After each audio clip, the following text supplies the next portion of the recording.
In England, from Monday, we're introducing the rule of six. The rule of six makes about as much sense as the new pub curfew. According to government scientists, COVID is now a knife-wielding gremlin coming from underneath your pub table to get you at 10 p.m. precisely.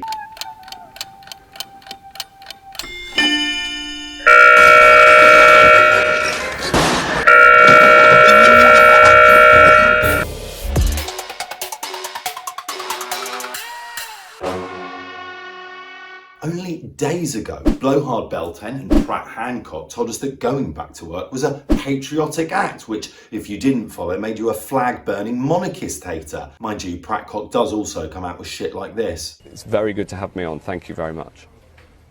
If you want to understand what drives government policy, it's really very simple. It's all about the money. I know how unpopular these bankers are. I know how unpopular these bankers are. I know how far out I now am on this limb. I see in sticking up for these pariahs. Let's just be honest about it. If it makes money, it's all good. It's all about the economy, stupid. That's what matters. We clap for our NHS. But under this government, we also applaud those who make our NHS possible. Our wealth creators, our capitalists, our financiers. Not love, life, family, weddings and all that soppy nonsense. It's just about cold, hard cash. You and your office stand accused of repeatedly doing taxpayer-funded favours against official advice for a very close friend of yours, Jennifer Arcuri. The British government has treated us like children this entire time. Hands, face, space.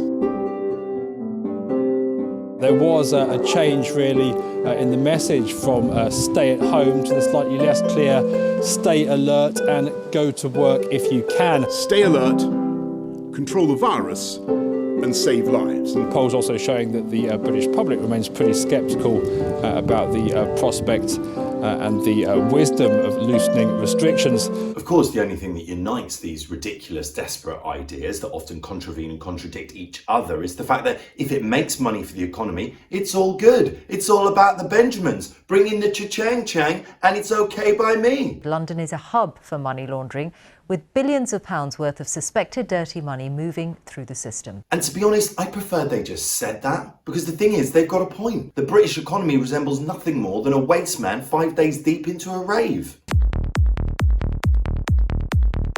It's a mess, staggering around on its bendy banana feet. Clearly, it's on its last legs.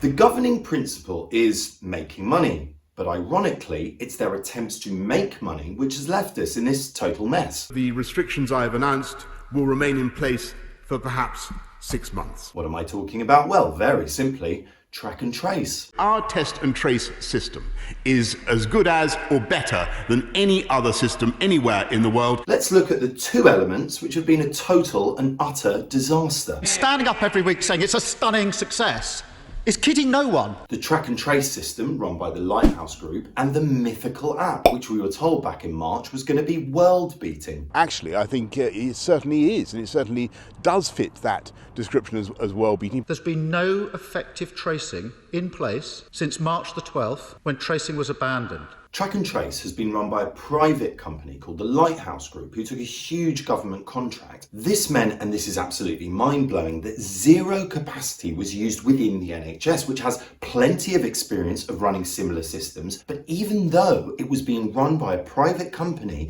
it didn't stop the fact that the popular myth began to rise that the reason the system wasn't working was because the National Health Service is not fit for purpose. It threatens to undermine NHS funding and introduce US health companies. After China and Korea showed how effective it could be to track the spread of COVID by utilising the metadata in people's smartphones, an app was developed by Google and Apple, which was open source, meaning anyone could use it. And this made it easier for authorities to see the virus, to see where it's located and where it may be lurking.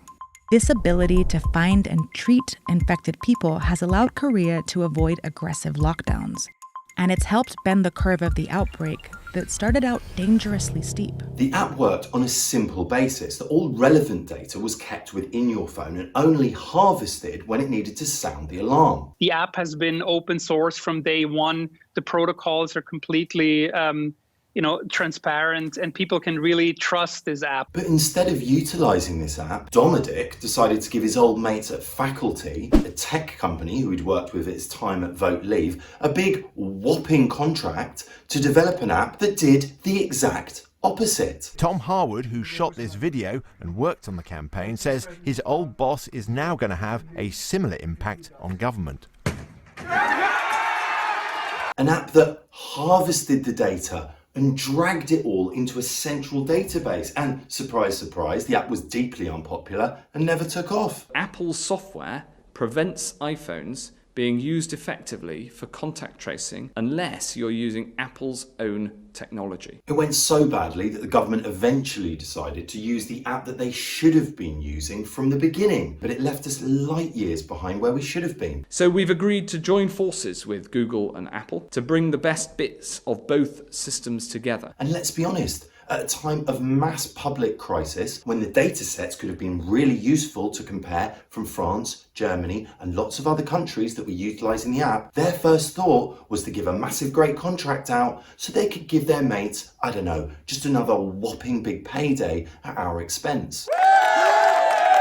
Let's also just take in the fact that the app itself was designed to harvest your data, something that everyone knows they don't really want, and was bound to make the app far less likely to go viral than the app that was already out there and being used by thousands of people across the world.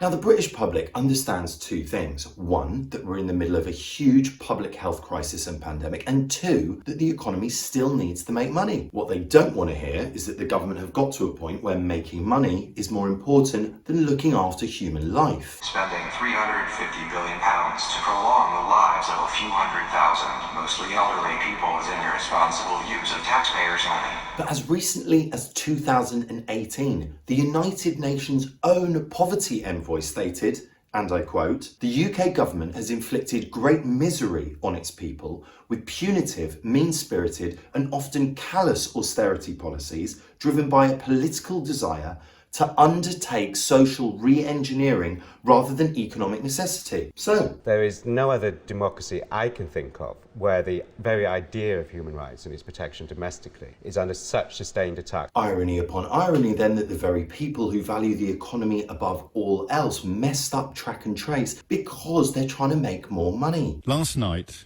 the Prime Minister of this country made a fool of every single human being who did what he asked of us. The Tories love money. It's their brand. They're good with money. That's why during austerity they had to tighten their belts and made fun of poor Joy Corbyn and Gordon Brown's spending plans. But the thing is, there is no magic money tree, not unless you're actually a Tory MP. Why else do you think they have a magic money tree as the actual Conservative Party logo?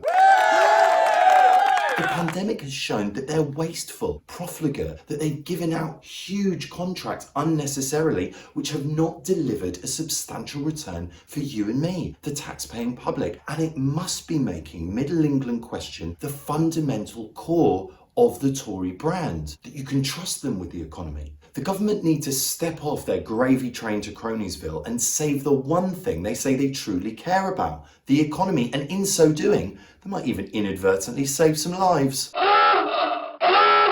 The public health message is clear. The second wave is rolling in, and the Tories have learnt as much as, well, a dog at an arse-licking convention. And it would just be a lot easier to govern during this pandemic if we were just a bit more honest about what the basic requirements were. It's all about the money, the cash, the wonga. It's all about the big old pound. Thank you very much.